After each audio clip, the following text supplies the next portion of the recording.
Salut tout le monde, je vous retrouve aujourd'hui pour le point lecture de mi-octobre. J'allais dire mi-août, non, mi-octobre. Il fait hyper beau, mais on est en octobre quand même. Alors, avant de commencer, je voulais, parce que bon, je l'ai dit sur Facebook, mais vu que vous n'êtes pas tous à me suivre sur Facebook, je voulais vous remercier parce qu'on a passé hier, oui, la barre des 2000 abonnés. Voilà, c'est juste fou, comme je disais, ça fait 3 mois que j'ai débarqué, 3 mois que j'ai posté ma première vidéo, tout ça, et c'est juste génial, et je voulais vous remercier, voilà, tous autant que vous êtes, d'être aussi adorables, et voilà, je sais même pas quoi vous dire, à part merci, merci, merci, merci. Et voilà, je m'étais promis de faire court, c'est pour ça. Donc, ce mois-ci, enfin ce début de mois, j'ai gardé le même rythme que ces derniers temps, ça n'a pas été plus fameux, mais bon, c'est pas grave. J'ai lu 2 livres et 2 BD, donc voilà. Donc le premier, c'est Les Étoiles de Nosed de Sophie Jomain, donc le tome 1 Vertige. Alors, comment vous résumer ça? En bref, on va suivre Anna qui part en vacances avec ses parents, enfin toutes les années ils partent en vacances en Écosse, à Wick je crois que c'est ça, Wick. Parce que ses parents sont originaires d'Écosse, je sais plus si sa mère ou son père ou les deux, je ne sais plus. Et cette année, elle a vraiment pas envie d'y aller, quoi. Elle s'est dit, ouais, c'est vraiment la dernière année que j'y vais parce que ça me saoule, quoi. Enfin, ça la saoule, quoi. Bref, allez, donc ils partent chez sa grand-mère du côté paternel, il me semble. Enfin bref. Et tout ne se passe pas comme les étés précédents, puisque Anna va faire une rencontre. Elle va rencontrer quelqu'un, quoi, un jeune homme. Et je sais pas trop quoi vous dire, parce que je voudrais pas vous spoiler en fait, parce que finalement. Disons qu'elle va rencontrer un jeune homme du nom de Lace, ou Lys, je ne sais pas trop. J'ai pas trop su pendant ma lecture comment prononcer ça, parce que c'est vrai que Heath Ledger, on dit Heath, on dit pas Ace Ledger. Donc, bref, Lace on va dire, parce que ça sonne mieux que Lys. Enfin bref, Lace. Qui est un garçon assez atypique, et voilà, il va lui arriver toutes sortes de choses qu'elle n'avait pas du tout préméditées et qui va rendre son été, disons, plutôt hors du commun. Enfin bref, un été pas du tout comme les autres, quoi. Et voilà, je vous en dis pas plus parce que j'ai vraiment trop peur de vous spoiler. Que dire. Bon, déjà, ne parlons pas de la magnifique couverture des éditions François Dire, hein. Oui, alors que dire, j'ai adoré ce premier tome, franchement. Y a rien à dire, quoi, j'ai adoré, j'ai beaucoup aimé Anna, voilà, je me suis sentie plutôt proche d'elle, on est plutôt pareil, elle et moi, caractère de cochon. J'ai adoré Lace, oh là là, oh c'est mon nouveau crush, lui, ouf. Ah ça, je vais le mettre dans mon top, ça, oh là là, enfin bref, on va pas s'attarder là-dessus. Ouais, j'ai adoré l'histoire. J'ai trouvé qu'on s'ennuyait pas, voilà, parce que des fois c'est vrai que dans des tomes 1 ça peut être assez trop introductif, mais là il n'y a pas de problème, franchement non, je vous le conseille, je sais même pas quoi vous dire, c'est ça le problème, j'ai l'impression que quand j'aime des livres je sais même pas quoi vous dire, mais ouais, j'ai adoré, j'ai vraiment beaucoup aimé. Et je lirai la suite, ça c'est sûr et certain. Ensuite, pour la première BD que j'ai lue, c'est Tintin au Congo, des aventures de Tintin de Hergé. Bon, est-ce que j'ai besoin de présenter Tintin? Parce qu'en fait, je pense que même si vous les avez pas lus, tout le monde connaît Tintin, je pense. Enfin, je sais pas. C'est quand même connu, Tintin. Bref. En fait, j'adore Tintin depuis que je suis petite. Mon père possède tous les albums normaux. Parce que ça, c'est les doubles albums de chez France Loisirs. Et je trouve ça super bien qu'ils fassent des doubles albums. Et du coup, j'ai voulu recommencer cette série de BD parce que j'adore. Voilà, depuis que je suis petite, c'est...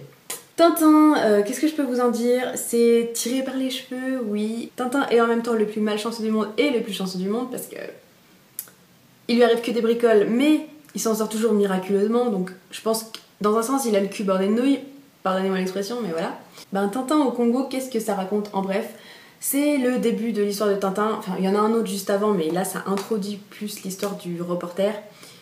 Tintin qui se voit confier un reportage au Congo et qui y va, sauf qu'il y a des gens qui vont se mettre sur sa route puisqu'ils vont vouloir lui voler le reportage ou un truc comme ça.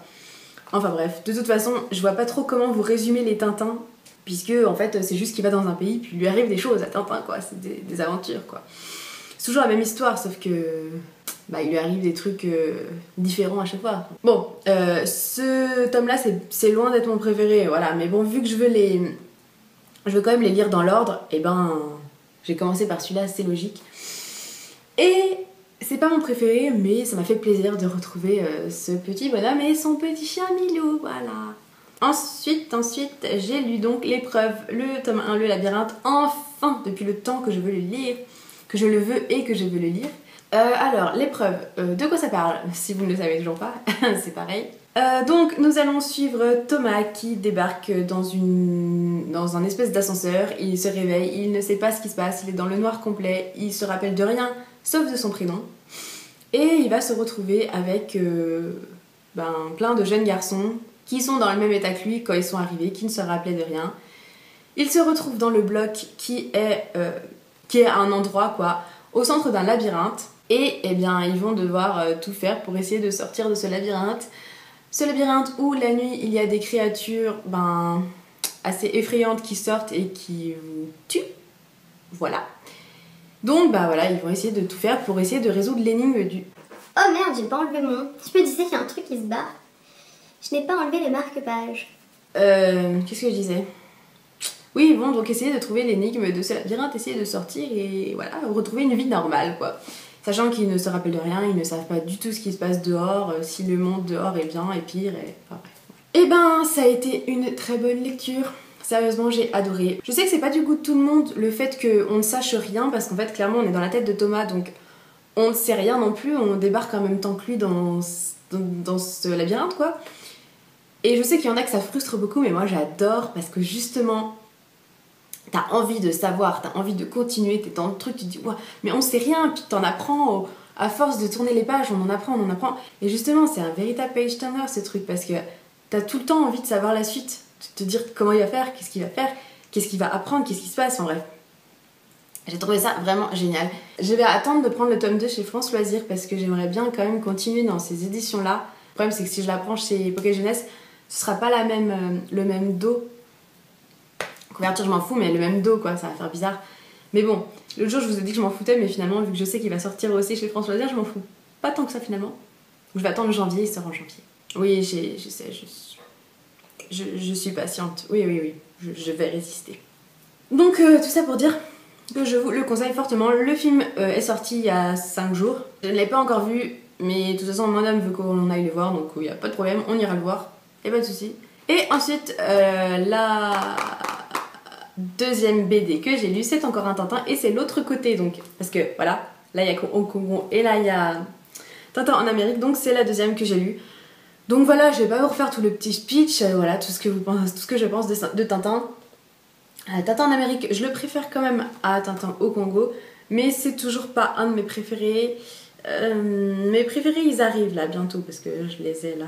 J'ai acheté des bibliothèques. Et ouais, mais bon, voilà, je l'aime beaucoup. Des fois, ça fait sourire parce qu'on se dit, ouais, d'accord, c'est un peu trop tiré par les cheveux ce truc, ça fait sourire. Mais ouais, Tintin, c'est, comme je vous dis, voilà, ça a bercé mon enfance et ça restera Tintin dans mon cœur. Voilà. Et là, ensuite, Tintin qui s'en va à Chicago et qui se retrouve embringué dans des histoires de gangsters, que toute la ligue de gangsters se ligue contre lui. Et il se retrouve très franchement dans la merde. Mais voilà, Tintin comme toujours arrive à s'en sortir. Et oui, voilà. Voilà, bon c'est vrai que j'ai pas pu vous en dire grand chose des BD en fait. Parce que une BD étant donné que c'est court, si on résume tout, on vous parle toute l'histoire. Donc voilà, je reste assez évasive à ce propos. J'espère quand même que ça vous a plu. Je ne sais pas du tout... Si... Je pense que ma prochaine vidéo sera le book haul. Il va arriver assez vite, mais en fin de compte, j'ai amassé pas mal de bouquins avec mes trucs France Loisirs là, comme vous avez pu suivre. Je fais un petit truc de parrainage là à gogo, donc il y aura pas mal de livres France Loisirs que je pourrais vous présenter. Donc je pense que je le ferai prochainement et puis si jamais j'ai d'autres acquisitions d'ici la fin du mois, je vous les présenterai à part. J'arriverai bien à y caler quelque part. Donc bah c'est tout ce que j'avais à dire. Et d'ici la prochaine vidéo, bah, je vous fais plein de gros bisous et puis prenez soin de vous.